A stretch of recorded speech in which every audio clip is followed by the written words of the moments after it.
Hello, everybody, and welcome to a new clans story. Before we hop into the clan itself, I will be going over the list of rules that I have set for myself for this challenge. Please note that if you want to do this challenge yourself, you do not have to follow these rules. You can come up with your own, you could take these if you want, but as long as you enjoy the challenge. 1. I like feeling connected to each cat.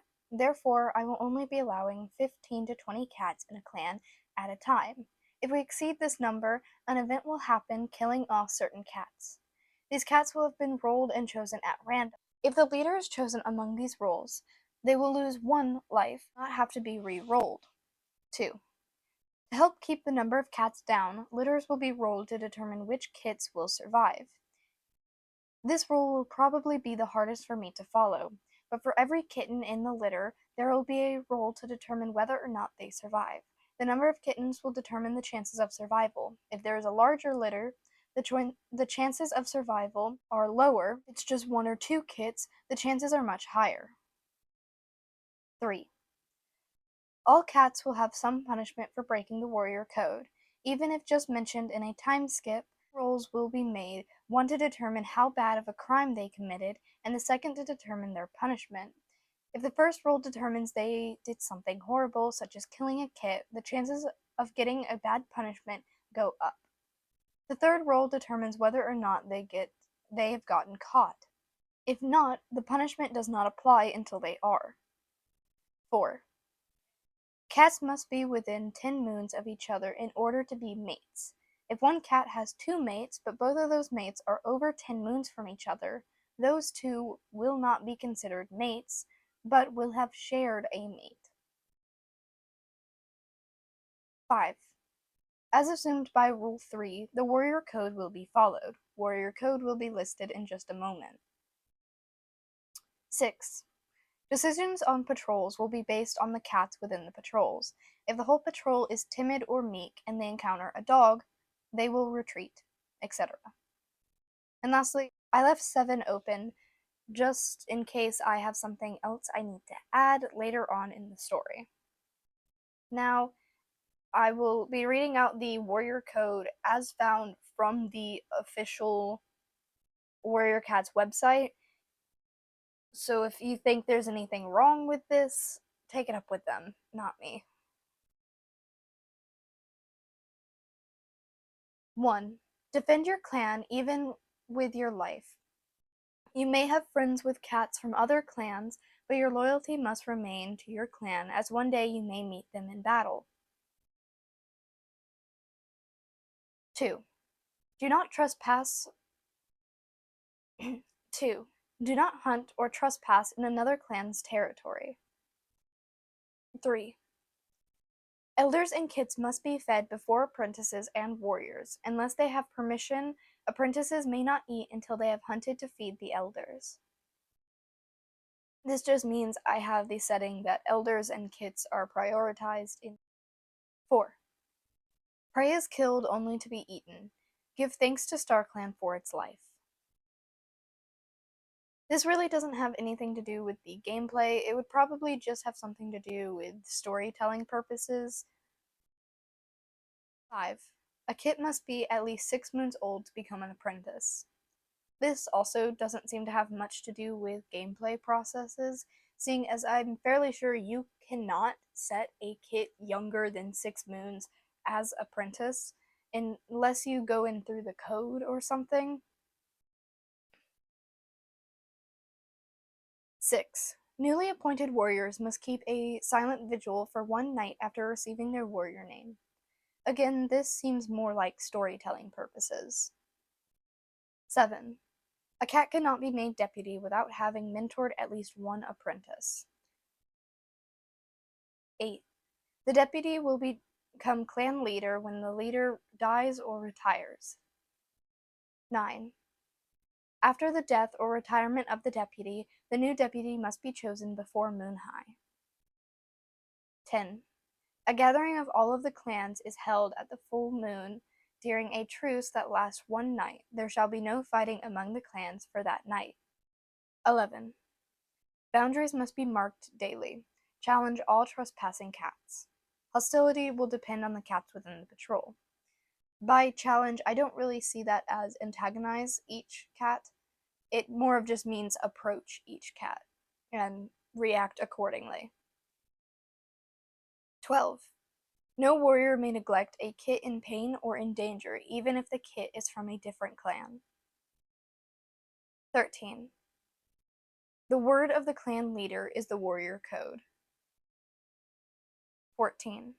Any honorable warrior does not need to kill another cat to win his battles, unless they are outside the warrior code or it is necessary for self-defense. 15. A warrior rejects the soft life of a kitty pet. Lastly, as we did for Rise Clan, I will be having consequences for cats who were taken by two legs. So far, there are only 4 consequences. So far, there are only 5 consequences. 1. The next kittens found are theirs, if the cat was male. 2. Grows an interest in 2 legs. 3. Grows a deep fear of 2 legs. 4. Spayed or neutered by 2 legs. Disable ability to have kits. 5. They make a friend, the next kitty pet we encounter. I said friend, but in truth it's more of they meet somebody. They could be friend or foe. Another part I added is the consequences of the cat will not be said unless it is important to that year. For example, if 5 is chosen and they make a friend, if that friend is met within that year, then it would be mentioned. But if we roll a 5 and we don't meet any kitty pets for the rest of the year, then the consequence will not be mentioned. Now we will be moving on to the cats of our clan. Starting off with our Star Clan guide.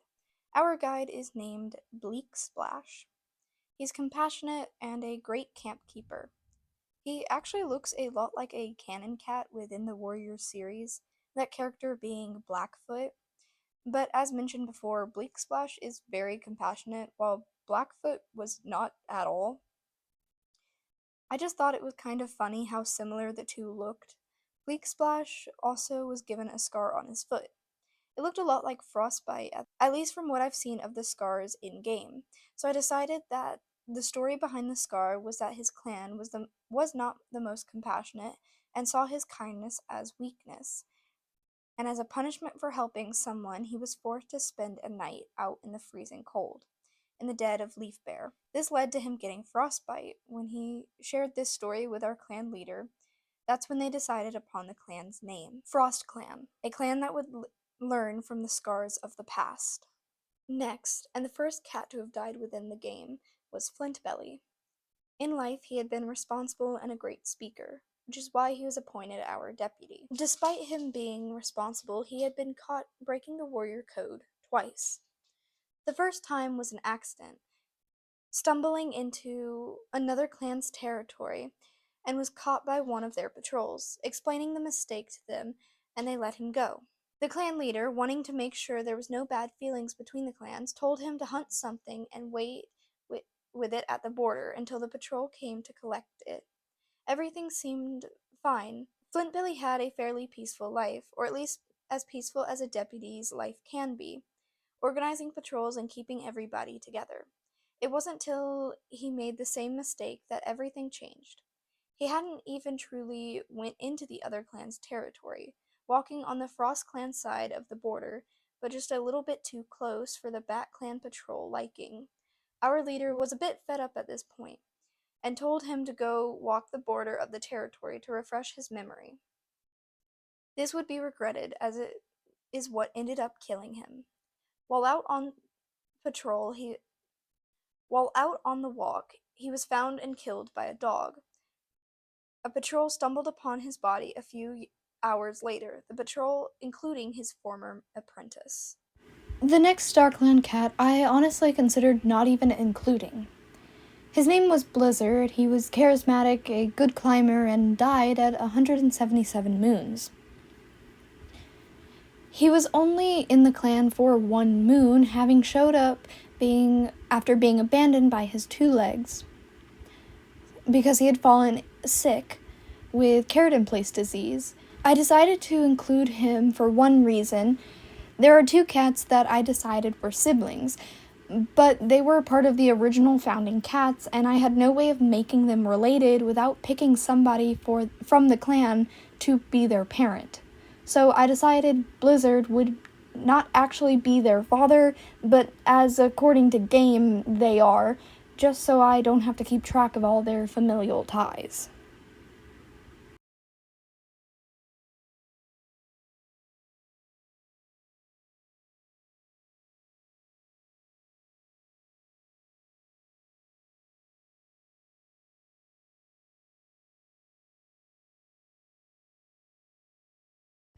Next, and the first of our living cats, is our leader, Auburnstar.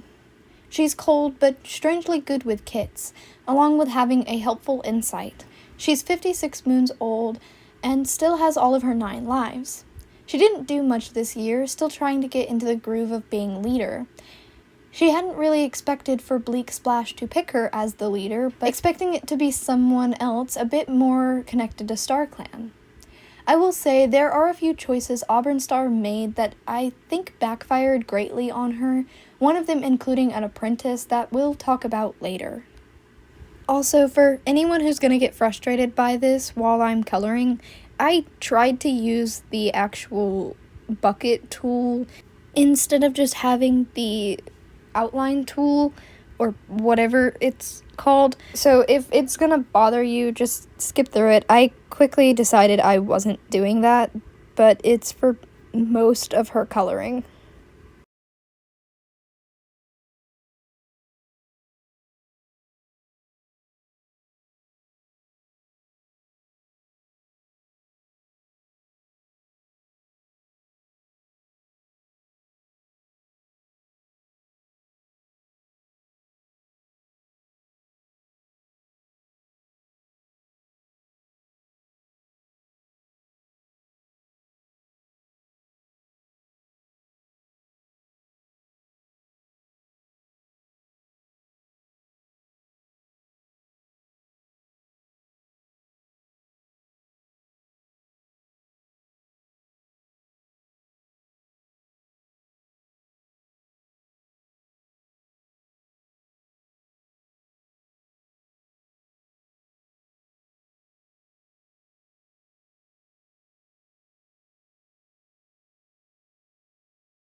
Next up is our medicine cat.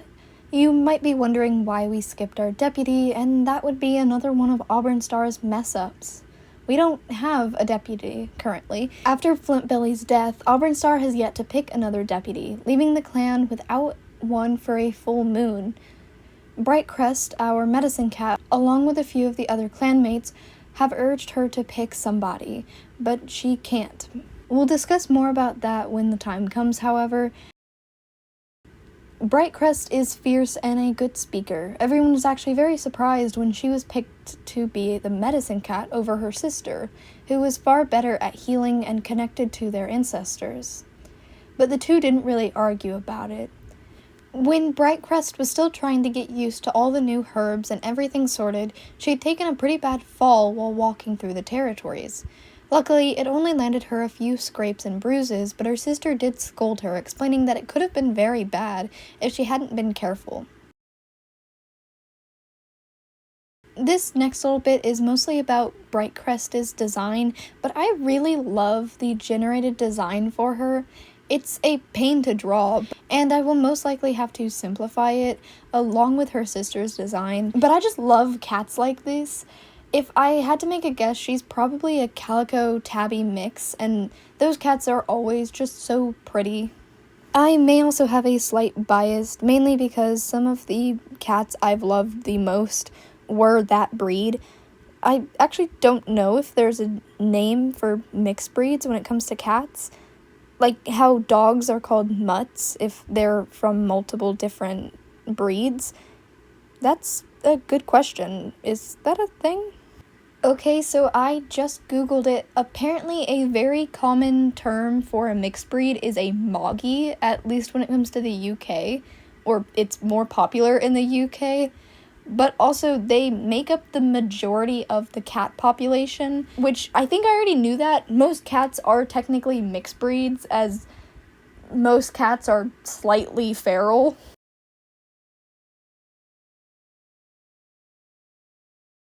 Moving on to petal flight. She's cunning and a bit of a camp keeper, liking to maintain the order and balance of everything. She's among the group urging Auburn Star to pick a new deputy. But with that being said, she also does not want to see the role filled by anyone else. At the beginning of the year, Puddleflight had started developing a crush on Flintbelly, and by the time he had died, it had developed into something strong. But she had never ended up getting a chance to tell him. It seemed like a smack in her face when just 2 months before Flintbelly's death, Pebbleflight found a small kit abandoned.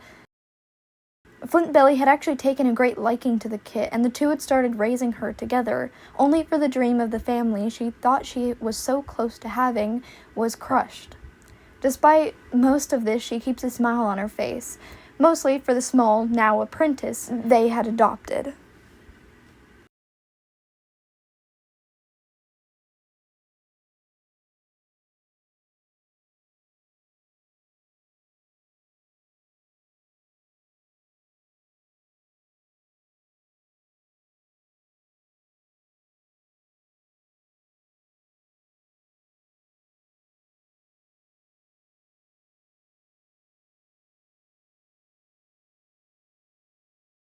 Next in the list is Stone Peak, the first cat from outside of the original founders. He is strange, yet very good at healing, ironically showing up sick with white cough, but wasn't sick for too long, quickly recovering and growing a connection with both Brightcrest and her sister, sharing different healing facts with both of them. He had been found when Auburnstar, Brightcrest, his sister, and Flintbelly were on patrol. He collapsed onto the Thunder Path after his humans threw him out. They all agreed to let him stay in camp, at least until he had healed, which soon turned into forever. I like to think that he has truly become a mentor of sorts to Brightcrest, helping her out when she doesn't know what a herb does, or just overall being a secondary medicine cat while still having the role of warrior.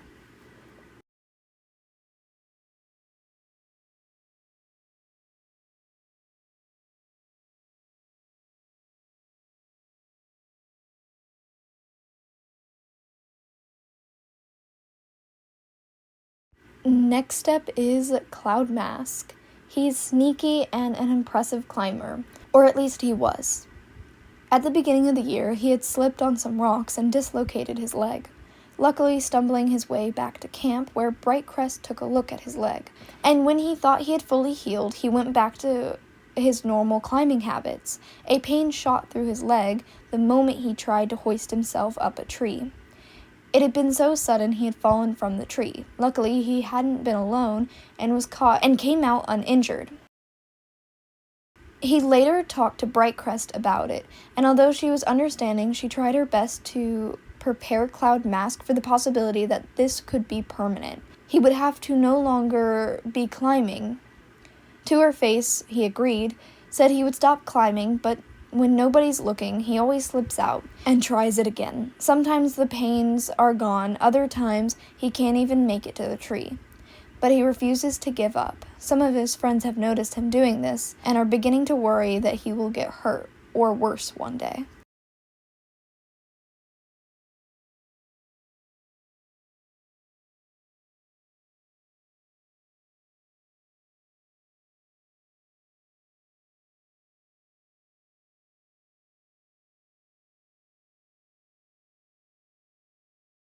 Next up is Lizard Feather, Brightcrest's sister. She's strict, a prophecy seeker, and somewhat clairvoyant. These are all the reasons why everyone was surprised she wasn't picked to be Medicine Cat, the one cat in the clan that's supposed to have a deep connection to StarClan. Instead, her fierce and clearly warrior-minded sister had been chosen. It honestly hurt Lizard Feather, but she made sure not to show that around her sister or the rest of the clan. She worries she's done something to offend StarClan or that they have something planned, and she can't tell if it's good or bad. During the year, she had been caught sharing prey with a rogue, who she introduced as Cinder. He had been chased off quickly, and she explained that the young cat had been hopelessly lost. He had actually hunted in their territory mistakenly. The prey they had seen them sharing was the prey he had mistakenly hunted. When he found out that it rightfully belonged to her and her clan, he didn't feel comfortable eating it, but she assured him that she didn't mind sharing a few bites. Cinder has yet to be seen again. I'll be honest, I was kind of conflicted on whether or not to punish Lizard Feather for this. She technically didn't break the warrior code, but at the same time she did. Feeding an outsider could have meant less food for her clan. But luckily we had plenty of food and there was no signs of that stopping, so they let it slide, especially with it just being a measly mouse.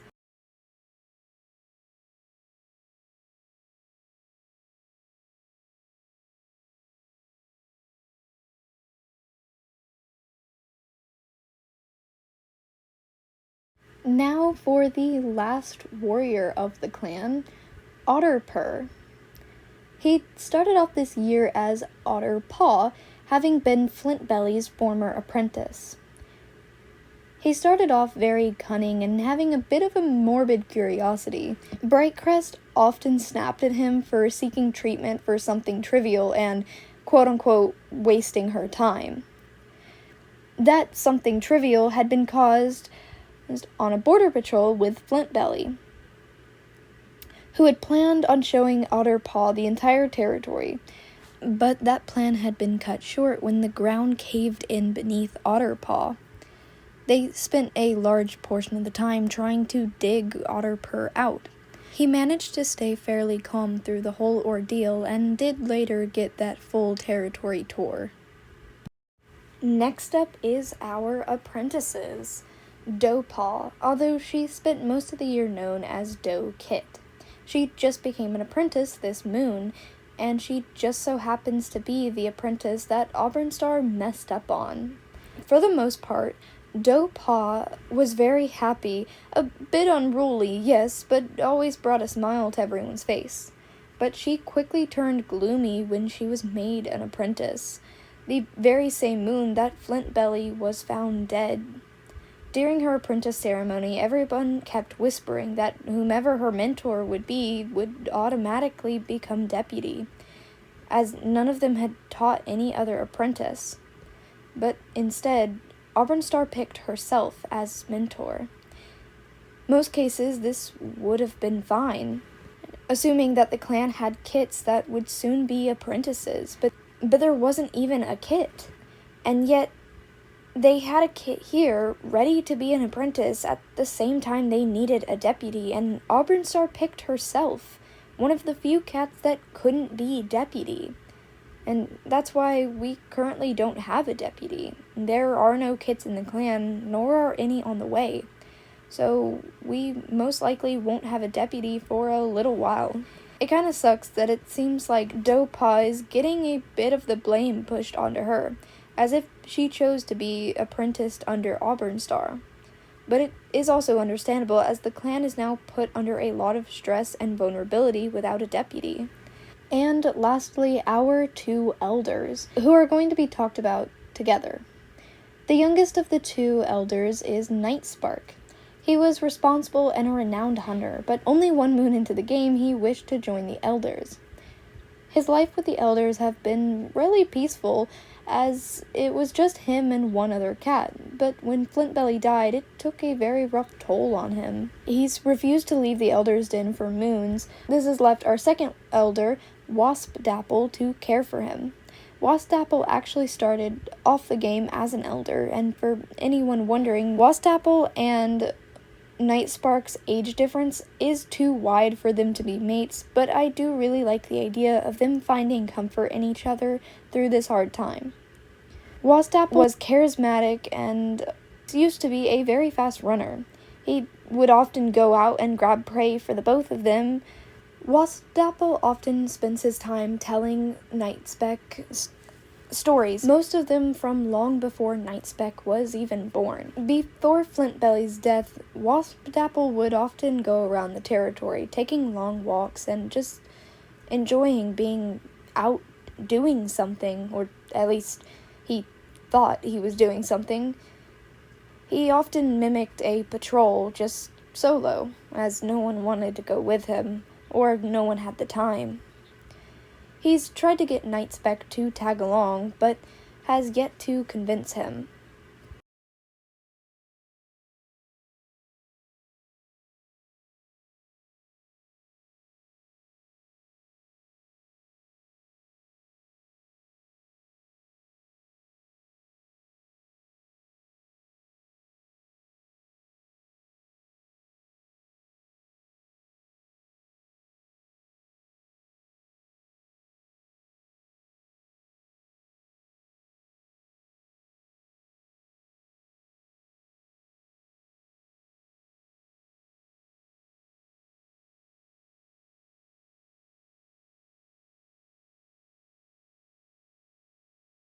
For now, that's all of year 1. I don't actually know when episode 2 will be out. I'm currently working on both at the same time. I really hope I didn't get anything mixed up. I don't think I did, but I'll probably rewatch the video to just make sure. I know it's probably been a while since I last posted.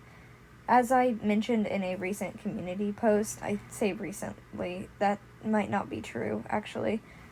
My schedule drastically changed a few days before filming this part, and I don't really know how to work in filming, so I'm just trying to stockpile as much as I can, and hopefully get videos released whenever they're possible. But I hope you guys enjoyed, and to see y'all next time.